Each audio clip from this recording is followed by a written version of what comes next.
Tahap-tahap pengintegrasian materi pendidikan multikultural ke dalam kurikulum. Bagaimana tahap-tahap pengintegrasian materi pendidikan multikultural ke dalam kurikulum? Yang pertama dengan cara pendekatan kontribusi, yang kedua pendekatan aditif, pendekatan transformasi, dan pendekatan aksi sosial. Yang pertama adalah pendekatan kontribusi. Ciri pendekatan kontribusi adalah dengan memasukkan pahlawan etnis dan benda-benda budaya yang khas ke dalam kurikulum, yang dipilih dengan menggunakan kriteria budaya aliran utama. Karakteristik penting dari pendekatan kontribusi adalah bahwa kurikulum aliran utama tetap tidak berubah dalam struktur dasar, tujuan, dan karakteristik.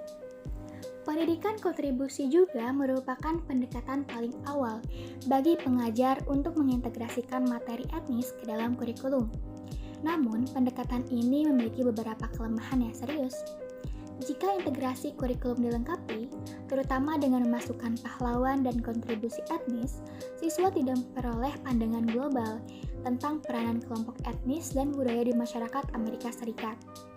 Lebih dari itu, mereka melihat isu dan peristiwa etnis terutama sebagai tambahan terhadap kurikulum. Akibatnya, budaya itu hanya berkedudukan sebagai tempelan terhadap sejarah utama, perkembangan bangsa dan terhadap kurikulum inti dari seni bahasa, studi sosial, dan bidang pelajaran yang lain. Pendekatan kontribusi terhadap integrasi materi dapat memberi siswa dengan pengalaman sesaat yang dapat diingat dengan pahlawan etnis, namun seringkali gagal untuk membantunya memahami peran dan pengaruh pahlawan itu dalam konteks keseluruhan dari sejarah dan masyarakat Amerika. Yang kedua adalah pendekatan aditif. Pendekatan aditif ini sering dilengkapi dengan penambahan suatu buku, unit, atau bidang terhadap kurikulum tanpa mengubahnya secara substansial.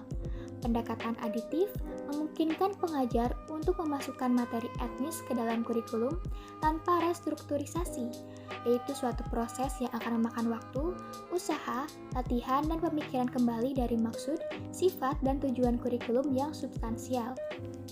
Pendekatan aditif dapat menjadi fase awal dalam upaya reformasi kurikulum transformatif yang didesain untuk menyusun kembali kurikulum total dan untuk mengintegrasikannya dengan materi, perspektif, dan kerangka pikir etnis.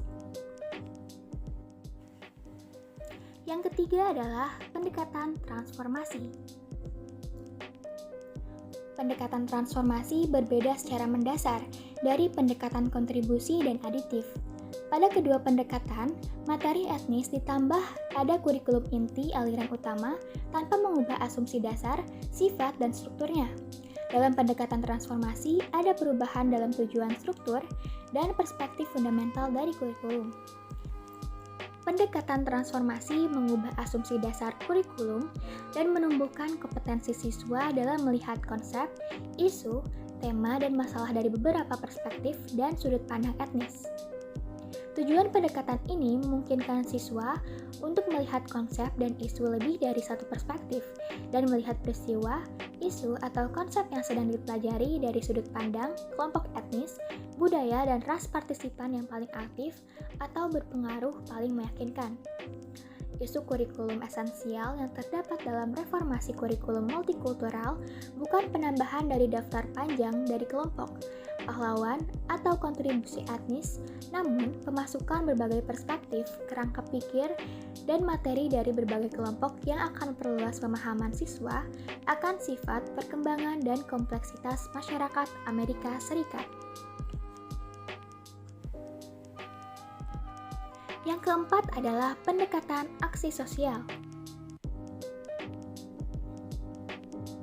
Pendekatan aksi sosial mencakup semua elemen dari pendekatan transformasi, namun menambahkan komponen yang mempersyaratkan siswa membuat keputusan dan melakukan aksi yang berkaitan dengan konsep, isu, atau masalah yang dipelajari dalam unit. Tujuan utama dari pengajaran dalam pendekatan ini adalah mendidik siswa melakukan kritik sosial dan perubahan sosial serta mengajari mereka keterampilan pembuatan keputusan. Lalu setelah itu muncul pertanyaan, tahapan mana yang cocok menurut Anda untuk dilakukan di jenjang persekolahan? Jawaban saya adalah pendekatan aksi sosial. Mengapa? Karena tujuan pendekatan aksi sosial adalah untuk membantu siswa memperoleh pengetahuan, nilai, dan keterampilan yang mereka butuhkan untuk berpartisipasi dalam perubahan sosial, sehingga kelompok-kelompok ras dan etnis yang terabaikan dan juga menjadi korban ini dapat menjadi berpartisipan penuh dalam masyarakat dan negara.